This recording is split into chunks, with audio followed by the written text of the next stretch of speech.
അപ്പോൾ നമുക്കിന്നൊരു അടിപൊളി ചൂരക്കറി ആയാലോ. അപ്പോൾ അതിനായിട്ട് ചട്ടി അടുപ്പത്ത് വെച്ചിട്ടുണ്ട്. അപ്പോൾ അതിലേക്ക് കുറച്ച് എണ്ണ ഒഴിച്ച് കൊടുക്കുന്നുണ്ട്. ഇനി എണ്ണ ചൂടായി വരുമ്പോഴത്തേക്കും നമുക്ക് കടുക് ഇടാം. കടുക് ഒന്ന് പൊട്ടി വരുമ്പോഴത്തേക്കും നമുക്ക് കറിവേപ്പില ഇട്ട് കൊടുക്കാം. നമുക്കിനി കറിവേപ്പില ഇട്ട് കൊടുത്തൊന്ന് മൂപ്പിച്ച് വരുമ്പോഴത്തേക്ക് നമുക്ക് 2 സവാള അരിഞ്ഞ് വെച്ചിട്ടുണ്ടായിരുന്നു, അതും കൂടി ഇട്ടൊന്ന് ഇളക്കി കൊടുക്കാം. ഇനി ഇതിലേക്ക് ഒരു വലിയ കഷ്ണം ഇഞ്ചി ഞാൻ അരിഞ്ഞ് വെച്ചിട്ടുണ്ടായിരുന്നു, അതുകൂടി ഇട്ട് കൊടുത്തിട്ടുണ്ട്. ഇനി ഒരു 10 അല്ലി വെളുത്തുള്ളിയും കൂടെ ഞാൻ ഇട്ട് കൊടുക്കുന്നുണ്ട്. എന്നിട്ട് നമുക്ക് നല്ലപോലെ ഒന്ന് വഴറ്റി കൊടുക്കാം. അതിലേക്ക് 4 പച്ചമുളക് കൂടെ ഞാൻ ഇട്ട് കൊടുക്കുന്നുണ്ടായിരുന്നു.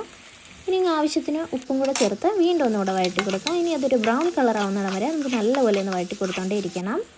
ഇനി അതിലേക്ക് നമ്മൾ 3 സ്പൂൺ മുളക് പൊടി ഇട്ട് കൊടുക്കുന്നുണ്ട്. അത് കഴിഞ്ഞിട്ട് നമ്മൾ 3 സ്പൂൺ മല്ലിപ്പൊടിയും കൂടെ ഇട്ട് കൊടുക്കുന്നുണ്ട്. ടേബിൾ സ്പൂണാണ് ഇട്ട് കൊടുക്കുന്നത്. എന്നിട്ട് നമ്മൾ ഇതിൻ്റെ പച്ചമണം മാറുന്നിടം വരെ നല്ലപോലെ ഒന്ന് കൂടി ഒന്ന് വഴറ്റി കൊടുക്കണം. ഇനി ഒന്ന് നല്ലപോലെ വഴന്ന് വന്നതിന് ശേഷം 1/4 ടീസ്പൂൺ മഞ്ഞൾപ്പൊടി ഇട്ട് കൊടുക്കുന്നുണ്ട്. 1/4 ടീസ്പൂൺ മഞ്ഞൾപ്പൊടിയുടെ കൂടെ തന്നെ നമ്മൾ ഒരു നുള്ള് ഉലുവാപ്പൊടിയും കൂടി ഇട്ട് കൊടുക്കുന്നുണ്ട്. അതുകൂടെ തന്നെ ഞാനാണെങ്കിൽ 4 കുടംപുളി വെള്ളത്തിലിട്ട് വെച്ചിട്ടുണ്ടായിരുന്നു, അതുകൂടെ നമുക്ക് ഇട്ട് കൊടുക്കാം. എന്നിട്ട് നമുക്ക് നല്ലപോലെ ഒന്ന് മിക്സ് ചെയ്ത് കൊടുക്കാം. കണ്ടില്ലേ, നല്ലപോലെ ഒന്ന് മിക്സ് ചെയ്ത് കൊടുക്കുന്നുണ്ട്. ഇനി അതിലേക്ക് 1 കപ്പ് വെള്ളം കൂടെ ചേർത്ത് കൊടുക്കുന്നുണ്ട്.